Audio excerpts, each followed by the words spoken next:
Halo para optimas sekalian, ketemu lagi bersama dengan Agung dalam program 90 hari berbagi video, buku ataupun juga artikel yang menurut Agung sangat bermanfaat dan juga memiliki dampak bagi buat Agung sendiri ya. Oke, ini adalah rekaman yang ketiga kali. Kenapa rekaman ketiga kali? Karena rekaman video yang dua sebelumnya ternyata gagal. Kenapa? Yang pertama adalah lupa pakai apa namanya mic. Yang kedua adalah ternyata begitu dicolok mic-nya bermasalah. Jadi suaranya nggak masuk. Jadi terekam lagi. Ini untuk ketiga kalinya.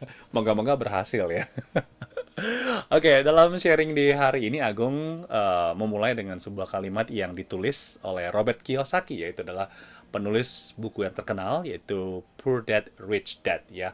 Dia mengatakan bahwa the person that signs your paycheck controls your life. The person that signs your paycheck controls your life. Artinya orang yang menandatangani cek Anda, artinya memberikan gaji Anda, memberikan uang kepada Anda, dialah yang mengontrol hidup Anda. Ya, waktu kecil kita mendapatkan uang dari orang tua, makanya pola hidup kita sangat bergantung kepada orang tua. Begitu kita terjun kepada masyarakat, setelah kita lulus dari bangku sekolah, kita mulai kerja, mungkin gaji kita hanya sekian, dan gaya hidup kita atau pola hidup kita akan seperti ini. Tapi lama-kelamaan karena kita mulai apa namanya meningkatkan kemampuan, ability, kita akan semakin cerdas, kita semakin mampu, mempunyai kemampuan. Akhirnya kita diberikan kenaikan gaji ataupun juga pindah ke tempat lain dengan pendapatan yang lebih baik. Dan itu akan terus berkembang. Sampai pada saatnya kita menemukan ternyata kalau begini terus, ternyata hidupku hanya begini aja. Saat itulah kita mulai berpikir, apakah caranya untuk bisa mencari yang pendapatan lebih baik supaya pola hidup kita lebih baik. Nah, ada yang memilih terus bekerja, ada yang memilih memulai usaha. Jadi, benar apa yang dikatakan oleh Robert Kiyosaki bahwa siapa yang membayar gaji Anda atau siapa yang membayar uang kepada Anda adalah mengontrol hidup Anda.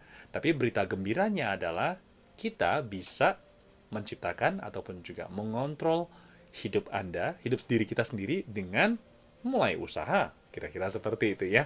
Oke, dalam perbincangan di hari ini sebetulnya aku ingin membahas hal yang berkaitan dengan orang-orang yang berwibawa, ya. Mungkin coba kita pikirkan dalam kehidupan kita masing-masing, siapa sih orang yang berwibawa dalam hidup kita? Nah, dan kebanyakan orang-orang berwibawa ataupun juga orang-orang yang sukses ini, dalam arti dia bukan hanya sukses secara finansial ataupun juga usaha, tetapi memiliki kesuksesan dibilang relationship ataupun juga hubungan antar sesama ataupun juga keberhasilan di dalam keluarganya, bagaimana yang membangun keluarganya. Tetapi di lain sisi juga ia memiliki hubungan yang baik dengan teman-teman, dengan kolegnya, teman-teman kerja, ataupun juga di dalam perusahaan, dia juga memiliki usaha yang baik. Nah, orang-orang seperti ini mereka punya satu kelebihan yang sama, yaitu dalam mereka pandai memberi. Memberi apa? Bukan hanya memberi ilmu, tetapi juga memberi sebuah pujian. Mungkin kita bisa berpikir ya, pernah nggak sih kita tuh mendapatkan sebuah pujian dari seseorang kayaknya, duh, aku tuh dipuji sama dia tuh sampai seakan-akan mau terbang rasanya gitu loh, GR. Pernah nggak? Ya mungkin pernah ya, tapi kadang-kadang ada pujian yang bukan hanya bikin kita GR atau besar kepala, tetapi kita merasa kayaknya, duh, dia nih memberikan pujian ini kok kena banget ya. Jadi bukan hanya apa namanya sekedar gombal gitu yang tidak ada artinya. Kamu tuh cakep banget sih gitu, gitu mulu ya. Kamu kok tambah kurus aja, kamu kok ini gitu. Jadi hanya permukaan saja ya. Tetapi ada orang yang pandai memberikan pujian dan benar-benar dari hati nurani, dari dalam diri kita, dari dalam dirinya sendiri, sehingga orang yang menerima pujian itu merasa kayaknya, aku mendapatkan hadiah yang paling indah di hari ini. Dia selalu akan senang gitu ya. Nah, tentu saja bagi kita, mungkin bagi pemula ya, pada saat kita memberikan pujian, kita harus sadar bahwa apa yang kita berikan apakah betul dari hati nurani kita. Jelas-jelas kamu nggak suka dengan cara dia apa namanya berpakaian terus kamu puji, yang menerima pasti akan berasa kayaknya ini bohong kali gitu ya. Nah, pujian seperti itu sebaiknya Anda harus hindari. Yang berikut adalah pada saat kita memberikan pujian ataupun juga memberikan apresiasi, jangan lupa untuk memberikan bukti yang kuat ya. Kalau kita merasa bahwa orang ini adalah yang ramah, berikanlah bukti ya, katakanlah buktinya. Dan contohnya kemarin Agung pada saat mengikuti sebuah acara dan parkir di dalam sebuah gedung. Dan biasanya penjaga pintu parkir itu ya mungkin pekerjaannya membosankan ya, sehingga dia tidak terlalu banyak berinteraksi dengan pengemudi ya, ataupun juga yang menggunakan fasilitas gedung parkir itu. Tetapi hari itu sangat unik sekali. Agung bertemu dengan dia. Agung tidak begitu ingat apa yang kita bicarakan, tetapi dari senyumannya, lalu aku tiba-tiba ingat. Jadi waktu lagi mau apa namanya mau mencari koin parkir yang dia kan di scan gitu ya, warna kuning gitu tokennya. Jadi Agung cari. Terus dia bilang nggak apa-apa, santai saja, tenang saja kok, pasti ada. Biasa lah kalau misalkan lagi di parkir apa namanya mencari pasti nggak ketemu. Tapi dia dengan sambil tersenyum, ya pria itu mengatakan hal tersebut ya. Jadi aku merasa kayaknya ini orang kok ramah sekali ya. Padahal kan pekerjaannya bukannya ingin, tapi dia pekerjaannya kan itu aja monoton gitu. Tapi dia masih punya kesempatan untuk melakukan hal itu.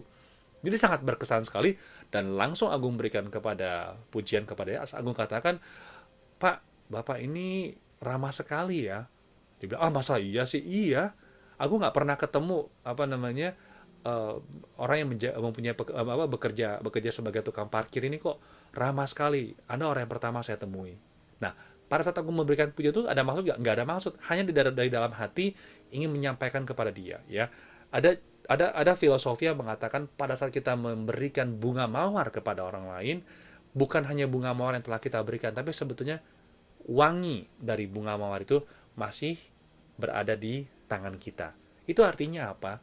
Setiap hal baik yang kita berikan kepada orang lain, ada kalanya dan sering kali dan pasti itu akan kembali lagi kepada kita.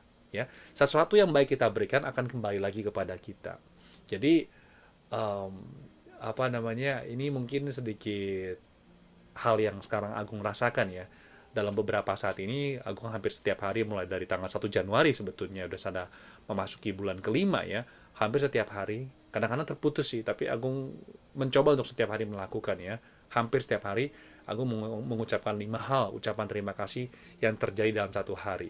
Tapi benar, lama-kelamaan dengan memiliki kebiasaan seperti itu, Agung merasa bahwa banyak hal itu bisa dilihat dari sisi positifnya.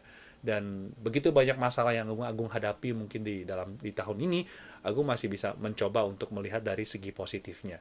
Dan Agung yakin teman-teman juga pasti bisa. Oke, mulailah dari saat ini juga. Saudara pendengar sekalian, kok saudara pendengar ya, para optimer sekalian, terima kasih Anda telah bergabung bersama dengan Agung. Semoga sharing Agung hari ini bisa bermanfaat. Kalau Anda suka, silakan di-subscribe, ataupun juga Anda sharing kepada teman Anda dan tinggalkan pesan juga di bawah ini. Agung pamit dulu, salam optimis, sampai jumpa. Bye-bye.